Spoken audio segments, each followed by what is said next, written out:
रांची से खबर, जहां ईडी ऑफिस में रांची पुलिस ने रेड की। एयरपोर्ट थाने में संतोष कुमार ने ईडी के ऑफिसर्स पर मारपीट करने का आरोप लगाते हुए केस दर्ज किया था। संतोष का यह कहना था कि पूछताछ के नाम पर ईडी के ऑफिसर्स ने मारपीट की, जबरन जुर्म कबूलने के लिए दबाव बनाया गया। ईडी के दफ्तर पर रांची पुलिस की दबिश। जी हां, कुछ ऐसी ही घटना हुई है जिसके बाद रांची पुलिस की टीम जो ईडी दफ्तर है, Ranchi zonal office, directorate of enforcement के ऑफिस पहुंची हुई है और फिलहाल यहां पर जांच की जा रही है। हालांकि पुलिस की टीम यहां पर मौके पर पहुंची है। बता दें कि 2 दिनों पहले ही रांची के एयरपोर्ट थाने में एक प्राथमिकी दर्ज की गई। पूछताछ के दरमियान ईडी के अधिकारियों पर मारपीट करने का आरोप लगा है और इसे लेकर ही एक एफआईआर जो है वो रांची के एयरपोर्ट थाने में दर्ज कराई गई है और उसी मामले की जांच को लेकर जो रांची पुलिस की टीम है वो ईडी के दफ्तर पहुंची है। हालांकि इस वक्त ईडी के कोई भी अधिकारी जो है सुबह के वक्त में ईडी के दफ्तर में मौजूद नहीं है, जिस वजह से फिलहाल जो जांच है वो नहीं हो पा रही है।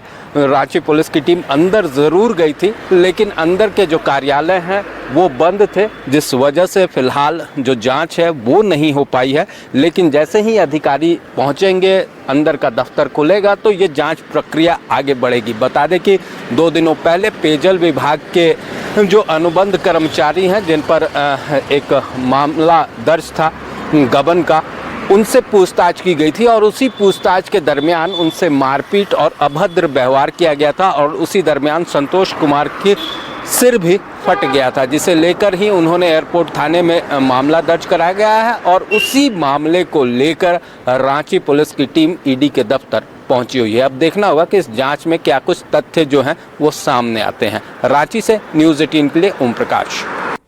तो ईडी ने रांची पुलिस की कार्रवाई पर डीजीपी के सामने अपनी आपत्ति को दर्ज कराया है। ईडी इस मामले को माननीय हाईकोर्ट के संज्ञान में लाएगी। Joint director ED Ajay Luhach ने इसकी जानकारी दी है। सोशल मीडिया के जरिए इस बात की जानकारी दी गई। ईडी ने कार्रवाई पर अपनी आपत्ति जाहिर की और ये आपत्ति डीजीपी के सामने जाहिर की गई। अब कहा जा रहा है कि ईडी इस मामले को हाईकोर्ट में लेकर जाएगी और ज्वाइंट डायरेक्टर ने इस बात की खुद ही जानकारी दी। ईडी दफ्तर एफएसएल की टीम पहुंची हुई है। आरोप की जांच के लिए ईडी दफ्तर में एफएसएल की टीम की मौजूदगी है। सिटी डीएसपी के साथ ये टीम इस वक्त ईडी दफ्तर में मौजूद है। बताया जा रहा है कि ईडी दफ्तर इस वक्त एफएसएल की टीम की मौजूदगी जो एक बिंदु की जांच करती नजर आएगी। आरोपों की जांच की जाएगी, इसमें कितने सच्चाई है इसे लेकर ये बहुत महत्वपूर्ण।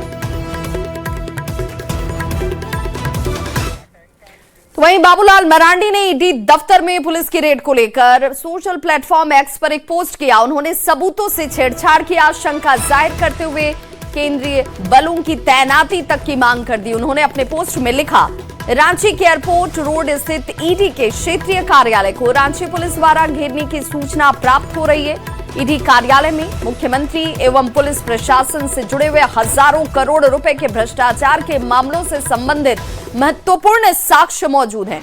आशंका है कि पुलिस कार्रवाई की आड़ में इन अहम साक्ष्यों के साथ छेड़छाड़ या उन्हें नष्ट करने का प्रयास किया जा सकता है। झारखंड में पहले भी ईडी के विरुद्ध झूठे मुकदमे दर्ज कराए गए हैं।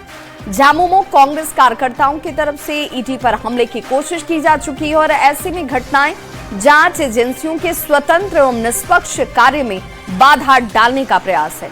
हेमंत जी, कान खोलकर सुन लीजिए, झारखंड को बंगाल नहीं बनने देंगे। आपको भ्रष्टाचार की सजा जरूर मिलेगी। रांची स्थित ईडी कार्यालय पर केंद्रीय बलों की तैनाती कर सुरक्षा सुनिश्चित कर।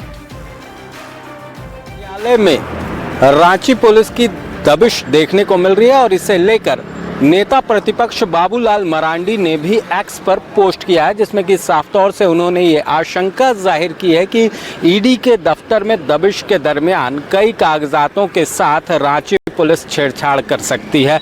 और ऐसे में जो करोड़ों रुपए के घोटाले से संबंधित जो पेपर्स हैं उन दस्तावेजों के साथ भी छेड़छाड़ रांची पुलिस के द्वारा की जा सकती है, ऐसी आशंका बाबूलाल मरांडी ने जाहिर की है। और इसे लेकर खासतौर से सरकार पर भी उन्होंने निशाना साधा है। मामले को लेकर राजनीतिक बयानबाजी भी एक तरफ जारी है।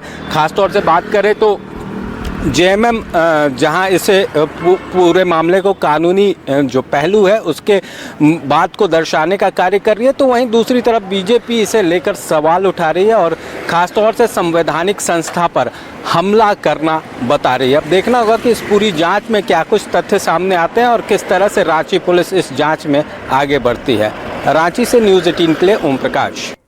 वहीं इस मामले को लेकर कांग्रेस का बीजेपी पर जोरदार तंज देखने को मिला। कांग्रेस के पूर्व प्रदेश अध्यक्ष राजेश ठाकुर ने कहा कि ईडी और झारखंड पुलिस अपना अपना काम कर रही है, बीजेपी तो ऐसा कर रही है कि मानो उनके ही कार्यालय में पुलिस घुस गई हो। अब ईडी के कार्यालय में कोई मारपीट हो किसी व्यक्ति के साथ और वो कंप्लेन दर्ज करा दे तो झारखंड पुलिस को जाना ही पड़ेगा, पूछताछ करनी ही पड़ेगी। तो हम समझते हैं कि उसमें भारतीय जनता पार्टी को चिल्लाने की जरूरत नहीं है। ईडी भी तो सबके घरों में घुसते रहती है और जांच करती है। उस दिन तो आप कहते हैं कि बहुत अच्छी बात हुई है, तो आज अगर उसकी जांच कोई कर रही है तो उसमें किसी को परेशानी होने की आवश्यकता नहीं है। लेकिन क्या करें, बाबूलाल मरांडी जी को यह एहसास ही नहीं हो पा रहा है कि वो अब अध्यक्ष नहीं रहे हैं। बाबूलाल मरांडी ने प्रेस कॉन्फ्रेंस कर राज्य सरकार पर निशाना साधा। बाबूलाल मरांडी ने मामले की हाईकोर्ट से इस पूरे मामले को लेकर जांच की मांग तक रख दी, साथ ही सीबीआई जांच की भी मांग की। तो बाबूलाल मरांडी की तरफ से सोशल मीडिया प्लेटफॉर्म एक्स पर पोस्ट करते हुए ईडी ऑफिस में पुलिस की दबिश के मामले को उठाया जाता और ईडी ऑफिस में रेड पर उनकी तरफ से ये पोस्ट किया जाता और कहा जाता है कि सबूतों से छेड़छाड़ हो सकती है, ये भी मंशा हो सकती है राज्य पुलिस की। और इस लिहाज से जो ईडी का क्षेत्राधिकार है उस क्षेत्राधिकार में भी हनन की कोशिश की जा रही है। सीबीआई की जांच की भी मांग उनकी तरफ से रखी गई। तरीके से इस राज्य में घोटालाबाजों को बचाने के लिए सरकार और पुलिस महकमा किस प्रकार से काम कर रही है, इससे बड़ा और ताजा उदाहरण कुछ भी नहीं हो सकता है।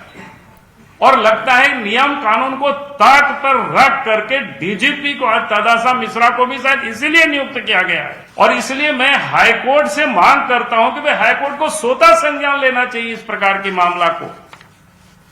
अगर इतना बड़ा बड़ा घोटाला हो, ईडी जांच करे और वहां झारखंड पुलिस अफसर वहां जाकर के इस प्रकार की घेराव करे, तो हाईकोर्ट को संज्ञान लेकर के मामलों की जांच करनी चाहिए।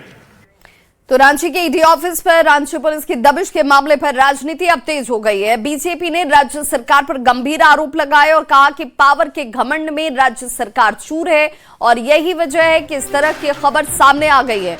वहीं जेएमएम ने कानून को अपना काम करने की बात कही। साथ ही कांग्रेस ने बीजेपी के बयान पर पलटवार करते हुए कहा कि पुलिस ईडी दफ्तर पहुंची है और दर्द बीजेपी को हो रहा है। दुर्भाग्यपूर्ण है साहब, पार्लियामेंट के द्वारा संवैधानिक संस्था बनाई गई है ईडी और बहुत ईडी के सक्सेस रेट्स भी हाई हैं। उसके बावजूद अगर आप किसी मामले की तफ्तीश करनी थी तो आप नोटिस देकर बुला सकते थे ईडी के अधिकारियों को, लेकिन आप रेड करके क्या संकेत देना चाह रहे हैं? मुख्यमंत्री जी खुद ईडी के अभियुक्त हैं और जितने इनके यहाँ बड़े बड़े नेता हैं सब ईडी के रडार पे हैं। तो सरकार कहीं ना कहीं ये मैसेज दे रही है साहब कि अगर तुम हम पे कार्रवाई करोगे तो हम भी जवाबी कार्रवाई करेंगे, जो लोकतंत्र के लिए बहुत ही घातक है। पुलिस प्रशासन अपना काम करता है, संवैधानिक संस्थाएं अपना काम करती हैं। मामला क्या है उसकी पूरी जानकारी मुझे फिलहाल तो नहीं है, लेकिन मैं समझता हूं जो मुकदमे दर्ज हुए हैं उस अनुसार पुलिस जो कानून के अंदर रहते हुए जो कुछ भी कर रही होगी। पुलिस गई ईडी के कार्यालय और दर्द होने लगा भारतीय जनता पार्टी को। उन्हें ऐसा लगने लगा कि उनके दफ्तर पर में पुलिस घुस गई है। स्वाभाविक तौर पे यह बात दर्शाता है कि कहीं ना कहीं भारतीय जनता पार्टी ईडी को लेकर के ज्यादा संजीदा है। और फिलहाल यहां रुक रहे एक छोटे से अंतराल के लिए, फौरन होंगे वापस, बने रहिए हमारे साथ।